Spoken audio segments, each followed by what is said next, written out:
Well, it's a blessing to be able to come to you again so that we can fellowship. It is so much strength when people come together and they are able to discuss matters and able to solve problems, because that's what we have today. Everywhere you go, there are problems, in families, in the community. Our prison system are just being overcrowded with our young children that are just gotten some issues that they don't know how to handle.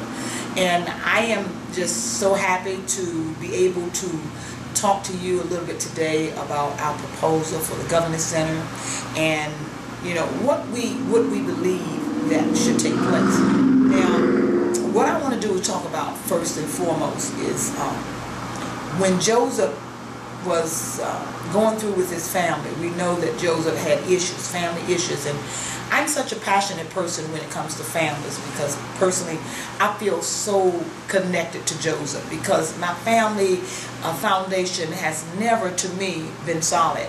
I said to someone the other day, I said, well, when I look at my family life, I think about a house that have just been put up without a foundation.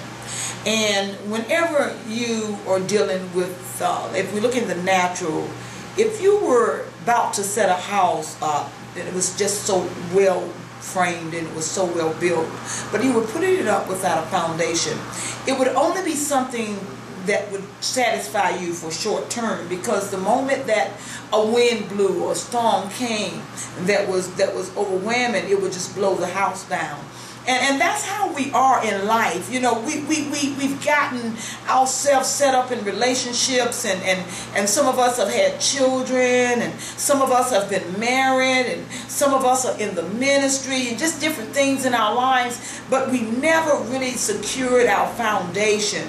And so, the storms now of life, began to come, and that's how Joseph was. He was there, in his family, and Joseph, Joseph was a dreamer. And sometimes people have such an issue with you when you're gifted. They get mad at you because God gave you a gift. They get mad at you because God is using you. You have nothing to do with it. Listen.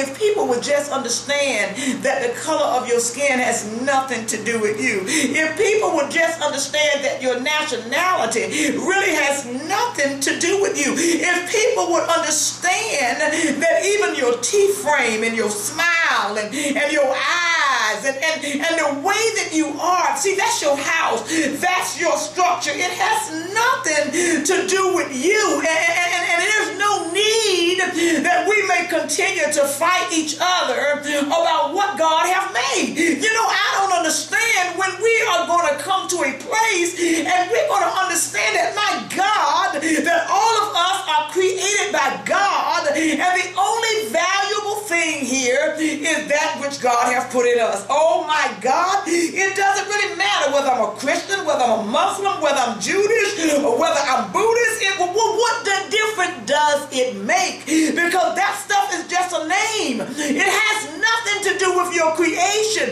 Your creation is from the Creator, and you can call him, my God, whatever you want to, baby. You can call him Jehovah, Jehu.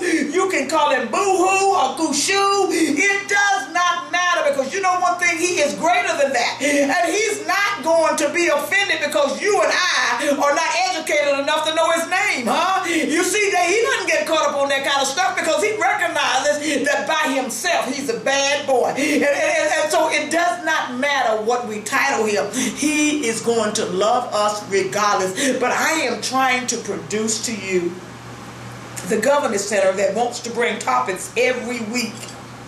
And I want you to tune into the Governess Center and check the Governess Center website out once we get it started. I want you to be able to call the Governess Center and find out more about what's going on, because I just want to be able to address some issues that I think will help us all. Because when I looked at the life of Joseph, and I looked at how Joseph had such a gap in his family, and you know, the family members, for whatever reason it was, just some of them just had issues with Joseph, and Joseph was sold by his brothers, and you were thinking that, you know, they would love him and they would help him, but you know, sometimes family will forsake you so quickly until it's shocking, it's devastating. But what I come to tell you today, that even if you have been forsaken by your family, it is not the end of the world. You know, if you are in a situation and it doesn't look like that those that ought to love you is loving you anymore, don't panic. It's okay, because God is still able to bless. Now somebody said, Prophetess Andrea, there you go again. What are you talking about? How am I going to be able to be strengthened if my mom is not around? Easy, baby. How am I going to be able to be strengthened if my brothers don't want to associate with me? Easy, baby. How am I going to be able to survive, Prophetess Andrea, if I just lost my job? Easy, baby. Because let me tell you something, as long as you don't lose God, you'll be all right. Now we know the story and we can't tell it all because I don't have time. But we know that Joseph went on, you know, and his family forsook him and threw him on away and didn't want to be bothered with him. But all the time God was watching out for him. And then he went on down, you know, and started working on his job, and he was just so fine. Y'all girls know what it is when the young men come over and they're so fine. Well, you know, Joseph was working on his job, and apparently he must have been so fine to his boss's wife until she just wanted to sleep with him. But we know that Joseph had something that a lot of Americans don't have today. That's called loyalty. You know, I was talking to my family last week, and I said, my God, when will people find loyalty? Well, but we don't have to worry, because Joseph had loyalty, and he respected his boss so greatly because his boss gave him a job. Joseph wanted his boss to know that, man, I appreciate you. And so when his wife started coming on to Joseph, Joseph started to run, because he did not want to fall into a trap like that, huh? He wanted to be loyal to his boss.